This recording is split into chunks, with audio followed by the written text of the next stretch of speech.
Hey y'all, welcome back. Today, Jimmy and I thought we would make a Thanksgiving meal. If you need some ideas of what you could serve for Thanksgiving, this is the video for you. I hope you will stick around and hopefully glean some ideas from this video. And let's get to cooking because I'm hungry. Catherine, this turkey tastes half as good as it looks. I think we're all in for a very big treat. Save the neck for me, Clark. Okay, Eddie.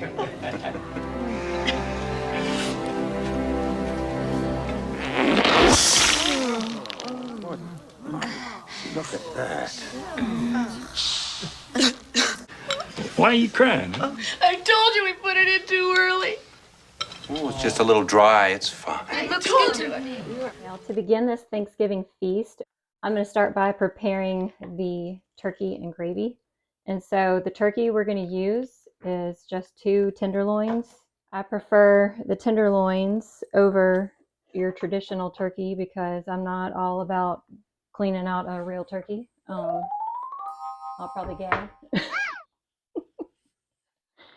If I had to go in and clean out a real turkey, well, this is real turkey, but you know what I mean. The turkey that's still in the shape of the turkey. I can't do that. That grosses me out.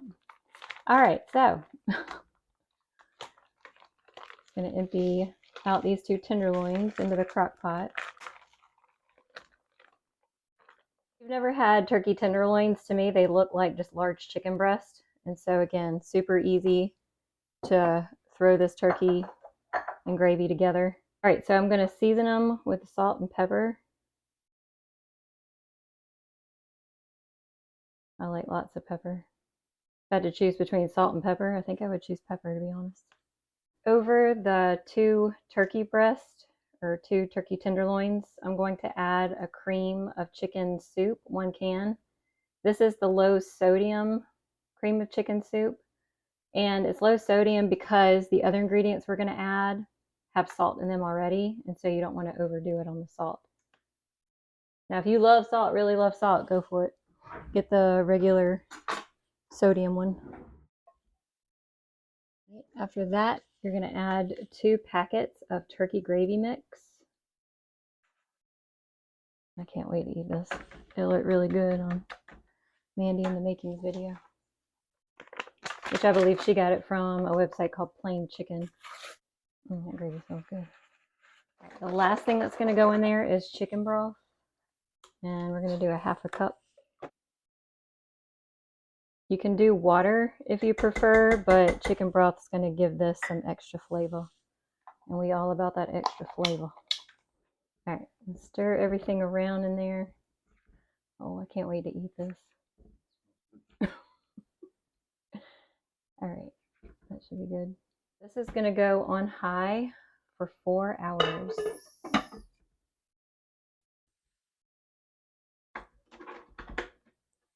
All right, y'all, so I forgot to do a taste test of the turkey and gravy after it was done. So I'm going to go ahead and show you what it looks like on my plate. We put it over rice, and y'all, it's delicious. The turkey is very tender and moist because of it being tenderloins and being cooked in the crock pot. The gravy, to be honest with you, it's not as special as I thought it would be. I don't know the right word for it, but I really thought it would be a little bit different than your regular turkey gravy. But to me, it kind of tastes like the gravy you would get out of a jar. So if you want to be super simple with it, just go with the gravy in the jar. But if you would like to experiment with this, of course, by all means, give it a try. All right, now the next dish I'm going to prepare is a macaroni and cheese dish. And this is also from Mandy in the Making. And this is supposed to be the best macaroni and cheese like ever. It's really simple to make. According to her, well, she got this recipe from somebody else as well, but according to them, you need to use an aluminum pan to make this because it has something to do with how the flavor, how it turns out in the end. The recipe said a 10 by 14. We could not find a 10 by 14, so we found something close enough, which was 13 and a half by, is it 9 and a half? Okay. We're about to make a lot of mac and cheese. You're going to take 16 ounces of macaroni noodles. And what I like about this is you're going to just dump them in raw. You do not need to cook them. Ooh, that was loud. Okay. After that, we're going to add lots and lots of cheese. We're going to add 16 ounces of Colby Jack cheese and then 16 ounces, it's a lot of cheese, of cheddar cheese. Lots of farting tonight. That's what you were thinking. Not by me, everybody, okay? All right. Downright delicious, Drew. Yes, that was from Downright Delicious. That's a cute little YouTube channel. Mozzarella cheese. Not a farting tonight. Anytime he uses cheese, he says that. Okay, anyways, moving on. So we're going to add all this cheese. This is freshly grated cheese. You can use pre-shredded, pre-grated cheese, but when you do it yourself, it's mo better. That is a lot of freaking cheese. Okay, just spread it around. Our Wisconsin relatives are happy. Yeah, so if you know anything about Wisconsin, they love their cheese, and so they might be the reason why the ozone layer is depleting. After all that cheese, what was that? 2 pounds of cheese, a pound of noodles, 2 pounds of cheese. We're going to add 3 cups of milk. Just pour it all on there.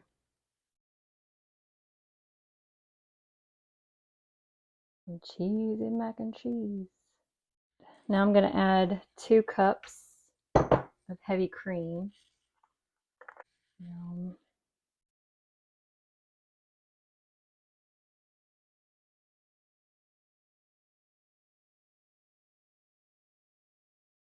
After that, you're going to add half a stick of melted butter. Oh, yum. Salt and pepper on top. I think my mom used to get nervous when I would make mac and cheese at home because I would use a lot of pepper, and she was always afraid that I used too much and everybody wasn't going to like it. It always turned out good. All right, I'm going to stir this. Oh, yes. Delicious. Okay, now I got to get it all smoothed back out. I have the oven preheated at 375 degrees, and it only cooks for about 20 to 25 minutes, so uncovered. Here we go.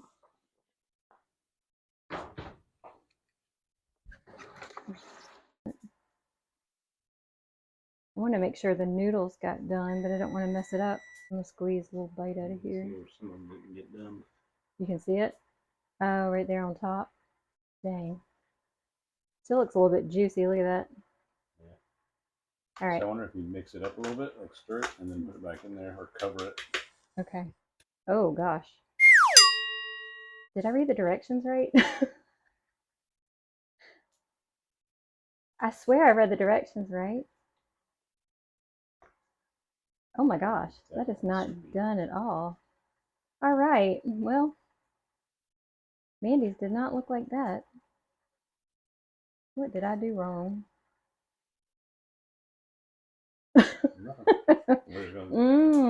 You want some? Definitely moist. So moisty. Okay. I think let's add. What should we do? No more cheese. Put some tinfoil on top. Okay. And that'll keep the steam in to cook the noodles. All right. You think probably another 30 minutes? 30 minutes, yeah. Okay. And I'm going to go back and look at the recipe, but I know I read it right.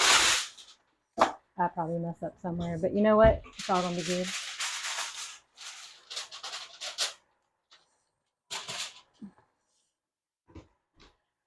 All right, y'all, so I'm an idiot.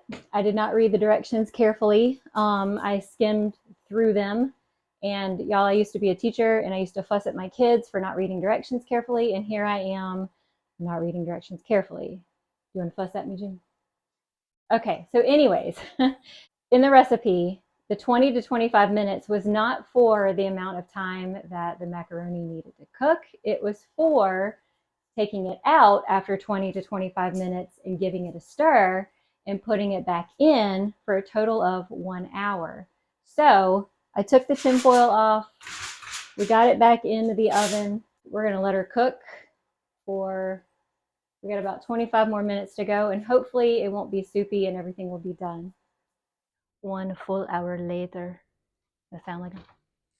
Oh, yes. That's what I'm talking about. That looks way more better.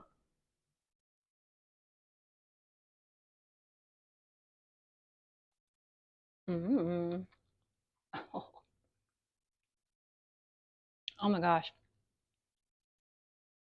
What does that taste like? Macaroni and cheese. No, but like where you would find that. That's like a, oh, what do you call it? Family reunion mac and cheese. Church. Church mac and cheese, yes, where them old ladies know how to cook. Good old Southern mac and cheese. All right, what are we making next? Giblet gravy? Try some giblet gravy, yeah. No, how do you say it? Giblet? Giblet gravy. He's from the North, people. Even though he's lived down here in the South most of his life, he still has some northern twangs. All right, so I'm gonna make some pseudo giblet gravy, however you want to pronounce it. Um, so I'm gonna take some. I'll start with probably about 2 or 3 cups of chicken broth. This is really the best part of the meal, is the gravy. And this giblet gravy is going to go on. Rice and dressing. Oh, yeah. Or stuffing, whatever you want to call it. So I'm gonna start with 2 cups of that. I'm gonna bring that to a boil or a simmer. I've got a cup of water I've already measured out, and about 2 tablespoons of this Wondra. What is Wondra? And so it's the thickening agent. So we're going to add, it's basically flour, very finely cut ground flour. And then I'll mix this. I'm going to take this and give it a little mixy. So there's that. I'm going to let this come up to temperature a little bit more, and then we'll add it back. Normal giblet gravy, however you want to say it, has the giblets from the animal, which would be the neck, the gizzard, the liver, all the little bits and pieces that typically some people would throw away. People throw hard-boiled eggs in them. Right now I'm just going to prep some of the eggs to add to the gravy as it's heating up.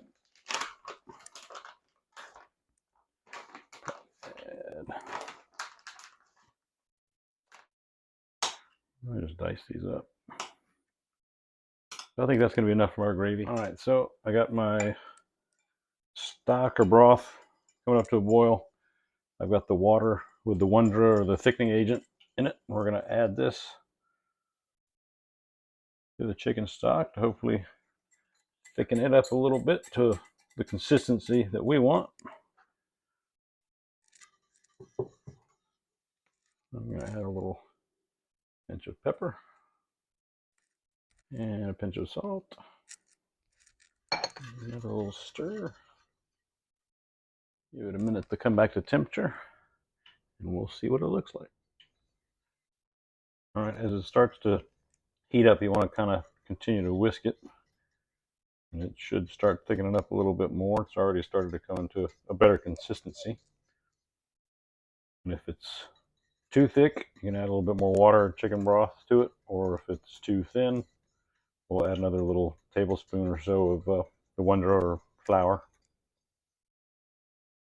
All right, so it's not quite as thick as I'd like it, so I'm going to add probably another tablespoon of the Wondra mixture.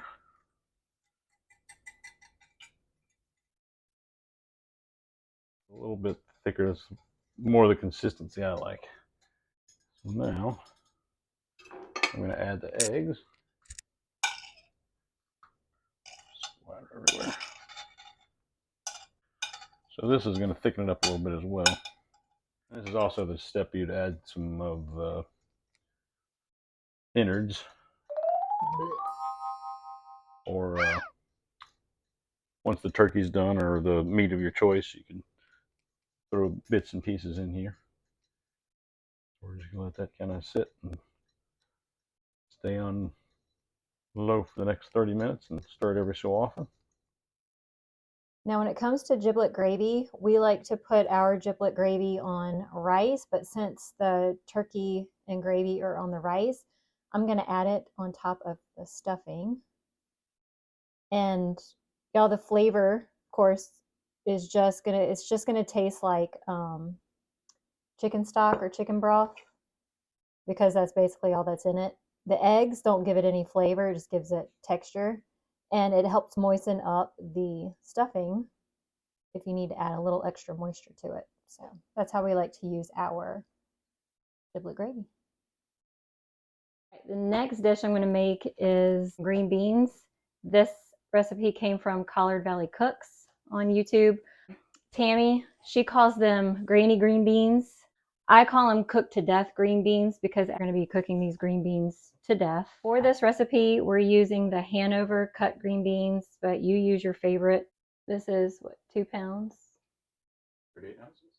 38 ounces. Oh, there it is. I couldn't read it. All right, y'all. These green beans are super simple to make. There's only 3 ingredients. So you're going to take your whole can of green beans. Do not drain them. Just pour them all in. After that, you're going to add 1/8 of a cup of oil. And just use the oil of your choice. We've used vegetable oil, olive oil. This is avocado oil. To me, it doesn't make a difference. All right, just pour it in. And last, you're going to use 1.5 tablespoons of either sugar or a 0-calorie sweetener. And we're going to use a 0-calorie sweetener, which it really doesn't matter after all this because none of this is like super healthy. So we could use real sugar. But hey, you cut calories where you can, right? All right, so you just plug it in. It's Thanksgiving. Well, not yet. All right, that is it, y'all. You do not need salt. You do not need pepper. Trust me. The flavor is gonna come out amazing. All right, I need to stir this. Give everything a stir. And if you see any like hard pieces while you're stirring, go ahead and take those out. Stems. Oh, I hate when I bite into those things. Makes me gag. Yeah. All right, so you're gonna put this on the stove. You're gonna turn the heat up to high, and you're going to basically boil these green beans until there is hardly any liquid left in the pan. Now, when I first made these, I was nervous because I'm prone to like burning things. I've gotten a lot better over the years, especially since doing YouTube, but anyways, I digress. So you're gonna boil these until there's hardly any liquid left, and that usually takes about 45 minutes. You wanna stir it every now and then just to keep it from, possibly sticking to the bottom of the pan. But y'all, these will be the best green beans you've ever put in your mouth, I promise. So the next few food items I'm going to share with you that we had with our Thanksgiving meal, these were store-bought items, but even though they were store-bought, they were absolutely delicious. And all 3 of these items came from Aldi. And so the first one is a sweet potato casserole with a praline topping. Y'all, this might have been the best sweet potato casserole I've ever put in my mouth. Had such a sweet but buttery flavor, and that praline topping just was top notch. Now, this was a limited time thing at Aldi, and so if you go to Aldi and you can find it, grab more than one. We did, but then save some for other people, of course.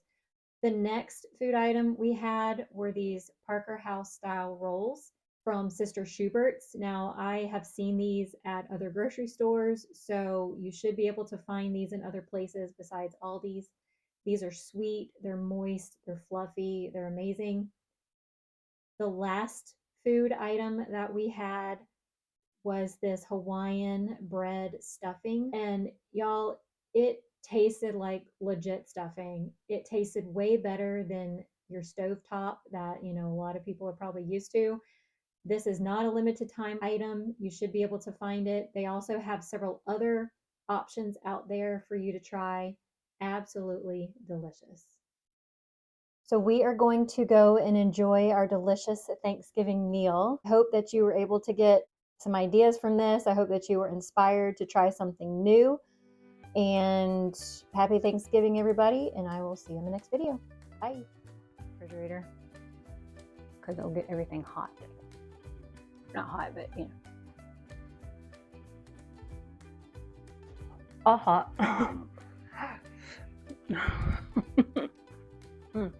All hot. Oh crap. Whew. Oh, eyes are watering. Oh my gosh, that's good. Okay. I'm good. Everything in my face? I'm good? Okay. He's from the North people. Even though he's lived down here in the South most of his life, he still has some northern twangs. He says things wrong, like my name. Lauren, not Lauren. Are you still recording? Okay, Lauren. Say Lauren. Lauren. No. Lauren. Lauren. No, not Lauren. Lauren. One day. All right.